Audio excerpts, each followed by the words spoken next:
নমস্কার বন্ধুরা, আশা করছি আপনারা সবাই ভালো আছেন। আমিও খুব ভালো আছি। চলে এসেছি একটি নতুন ভিডিও নিয়ে। আপনারা দেখে বুঝতেই পারছেন নিশ্চয়ই, এটা হচ্ছে শিবরাত্রির দিনের ভিডিওটি। আগের দিনকে তো নিরামিষ খেয়ে আর সারাদিনই একদম উপোস করে এখন প্রায় রাত 10:30টার মতো বাজে। আমি আগে বাড়ির ঠাকুরকে পুজো করে নিচ্ছিলাম, আর এইখানে আপনাদের দাদা ভিডিওটা করে দিচ্ছিল। আর আপনাদের দাদা তো ডিউটি গিয়েছিল, ও বাড়ি আসার পরেই আর কি আমি সমস্ত পুজোর আয়োজনটা করলাম। বাড়ির পুজোটা কমপ্লিট করেই আর কি আমি মন্দিরে যাব আবার বাবার মাথায় জল ঢালতে। আর এই যে আমার ঘরে তো দুটো শিবলিঙ্গ, আমার ছোট শিবলিঙ্গটা আর কি আমার ছেলে আমার মায়ের কাছ থেকে নিয়ে এসছে, ঠাকুর ঘরে আর কি রেখে দিয়েছি। এই যে শিবের বারটা না আমি বিয়ের আগে করিনি, যেটা সত্যি কথা।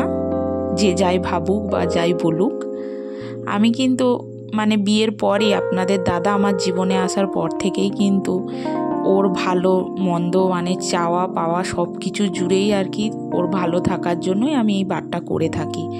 আর করব নাই বা কেন বলুন তো, ওর মতো একটা মানুষকে জীবনে পেয়েছি, তার ভালো মন্দ থাকার জন্য তো আমাকে বারটা করতেই হবে না, যেটা আমি মনে করি। জানি না কেন, আর আমি প্রতি বৎসরেই করে আসছি। একটু কষ্ট হয়, কেননা আমার শরীরটাও তো খুব একটা ভালো যায় না, অনেক অসুখ বিসুখের মধ্যে দিয়েই যায়। আগের মতো আর পারি না উপোস করে থাকতে, তবু আর কি চেষ্টা করি। আর এইখানে আমি পুজো করছিলাম। আমার ছেলে তো এই যে এইটা নতুনত্ব আমার বাড়িতে, এইটাকে কি বলে আমি জানি না, ঘন্টা না ঘড়ি, আমার শাশুড়ি মা নিয়ে এসছে কিনে পুরী থেকে। ও এইটা বাজাতে খুবই ভালোবাসে। আমি ওইখানে বাজাচ্ছিলাম আর ও এইটা বাজাচ্ছিল। আর এই যে আমরা রেডি হয়ে গেছি, এখন প্রায় 11:45 বাজতে যায়, বাড়ি থেকে বেরিয়ে যাচ্ছি। আর আপনারা কি লক্ষ্য করেছেন, আমার ছেলের জামাটা আর আপনাদের দাদার জামাটা কিন্তু একদমই নতুন, আমার মার এনে দেওয়া জামা। আর এই জামায় হাঁটতে হাঁটতে চলেই এসছি একদমই মন্দিরের। আর মন্দিরটি কিন্তু একদমই আমার বাড়ির কাছাকাছি। আর এইখানে কিন্তু শিবের মন্দির আর হনুমানজির মন্দিরে দুটো পাশাপাশিই আছে আর কি। আর এই দুটো পুজো উপলক্ষেই এইখানে খেলা, তারপরে অনুষ্ঠান 4 দিন ভরই এইটা চলে আর কি। এই অনুষ্ঠানটা 4 দিন ভরই চলে। তো এখানে পৌঁছাতে প্রায় অনেকটাই রাত হয়ে গিয়েছিল। এসে দেখি বেশ অনেকজনেরই লাইন পড়ে গিয়েছে। আমি এই যে দেখছেন প্রায় একদম শেষের দিকেই দাঁড়িয়ে আছি। আর এইখানে ছেলে একটু বিরক্ত করছিল, আপনাদের দাদা আর কি ওকে একটু ভোলাবার জন্য ওইদিকে মাঠে খেলা হচ্ছিল, সেইটাই আর কি দেখাতে নিয়ে যাচ্ছিল। কেননা আমি এখানে পুজোর জন্য লাইনে দাঁড়িয়ে আছি, আর ও কী করবে বা বলুন, বাচ্চা মানুষ। আর এইখানে দেখুন দুটো ট্রফি বড় বড় সাজানো রয়েছে। এইদিকে কিন্তু মাঠে সারা রাতই মিনি ফুটবল খেলা চলছে।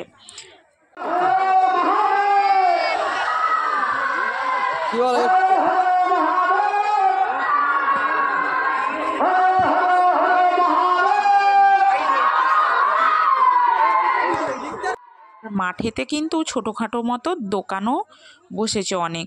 আমি এইগুলো জানি না বা দেখিনি, আপনাদের দাদাই এইগুলো সব ভিডিও করেছে, আমিও ভিডিওতেই দেখছিলাম।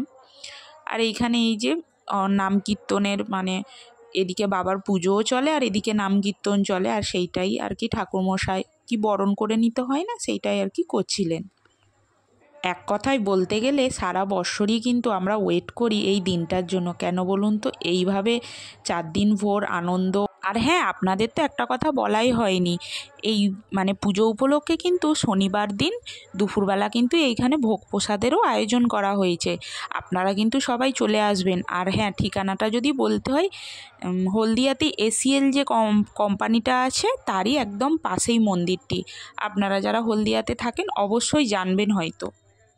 আর বেশ আমিও এখানে অনেকটা সময় লাইন দিয়ে দিয়ে পুরো একদম ক্লান্ত হয়ে গেছি। এখন প্রায় বাবার কাছাকাছি এসে পৌঁছাতে পেরেছি আর কি। আর বাবার ব্রত করেছি, আর একটু না কষ্ট করলে আর কি হলো বলুন। আর এই ব্রতটা কিন্তু আপনার দাদার সঙ্গেই বরাবরই করেছি, আপনাদের দাদাও কিন্তু করে আমার সঙ্গে এই বারটা। আজকের একটু ওর অফিসেই আর কি একটু মেডিকেল চেক আপ ছিল, তার কারণেই আর কি ওকে আমি উপোস করতে দিলাম না। ও করবে বলেছিল, আমি বলি না খেয়ে থাকতে হবে না, তুমি ডিউটি চলে যাও। আর এইখানে এই যে আমি যতটা মানে নিজের ভক্তি আর মানে যতটুকু জানি সেই রকমভাবেই আর কি বাবাকে পুজো করার চেষ্টা করলাম। জানি না আমার ঠিক হয়েছে নাকি, আমি মন থেকেই মানে যতটা পেরেছি নিজের সাধ্য মতো আর কি দিয়ে পুজো করার চেষ্টা করেছি। আর আপনারা কিন্তু আমাকে অবশ্যই কিন্তু কমেন্ট করে জানাবেন যে এই মানে বাবার পুজোটা কারা করে থাকেন বা এই বারটা কারা করে থাকেন। আমি বললামই তো ভিডিওর আগেতেই, মানে একদম প্রথম দিকেই যে এই বারটা আমি একদম বিয়ের পর থেকেই করছি।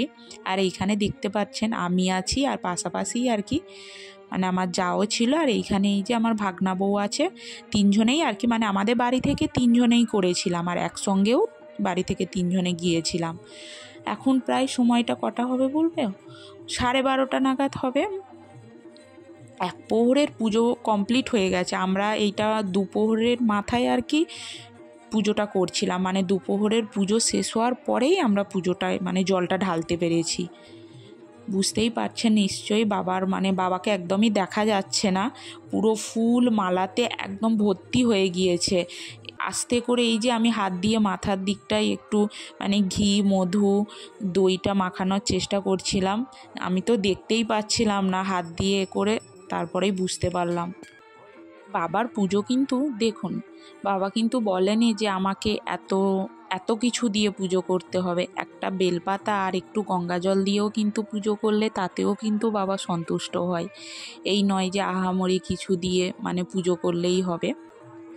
আর আমি কিন্তু মানে এই ভিডিওটার ভয়েস দিতে দিতেই বলছি, বাবার কাছে কিন্তু ওই দিনে একটাই প্রার্থনা করলাম, আমি যেন একদম বুড়ি হয়ে গেলেও এইভাবে এসে যেন বাবার মাথায় জল ঢালতে পারি, সেইটুকানি ক্ষমতা দিও আর সেই সৌভাগ্যটা আমাকে দিও। আমি যেন ওনার কাছে এরম বছর বছরই জল ঢালতে পারি। আর থাকেই তো বলুন, পরিবারের ভালো কামনা করা, স্বামীর ভালো কামনা করা, সন্তানের, তারপরে তো আমার মা বাবা আছেই। আর সঙ্গে কিন্তু আমি আরও একটা জিনিস চেয়েছি, যেটা সত্যি কথা, আমি নিজে থেকেই চেয়েছি, আমাকে যেন একটু শক্তি দিও আর ক্ষমতা দিও। কেন বলুন তো, আমার কিছু যদি হয়ে পড়ে তাহলে আমার পরিবারের কি হবে ভাবুন। সেই বিবেচনা করেই কিন্তু আমি সবসময় এটাই চেয়ে থাকি। আর দেখুন, আপনাদের সঙ্গে কথা বলতে বলতে আমার কিন্তু বাবার মাথায় জল ঢালাটা শেষই হয়ে গিয়েছে। আর এইখানে আপনাদের দাদা পেছনে ছিল, একটু দক্ষিণা চেয়ে নিচ্ছিলাম প্রণাম করব বলে।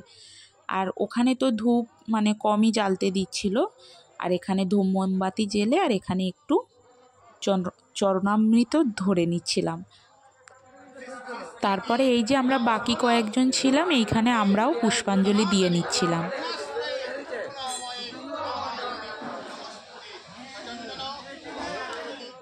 আর এই যে আমি এখন বাড়ি চলে এসেছি, আর এই ফলটা আর মালাটা দেখতে পাচ্ছেন, আমি কিন্তু পুজো মানে পুষ্পাঞ্জলির পরে কিন্তু ঠাকুরমশাইয়ের কাছ থেকে একটা মানে বাবার মানে এই পুজো করা ফল একটা চেয়ে থাকি।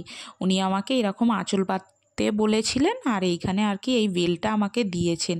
আর ঠাকুরমশাইটা তো আপনারা চিনতেই পাচ্ছেন যে উনি আমাদের বাড়িতেও আর কি পুজো করে থাকেন।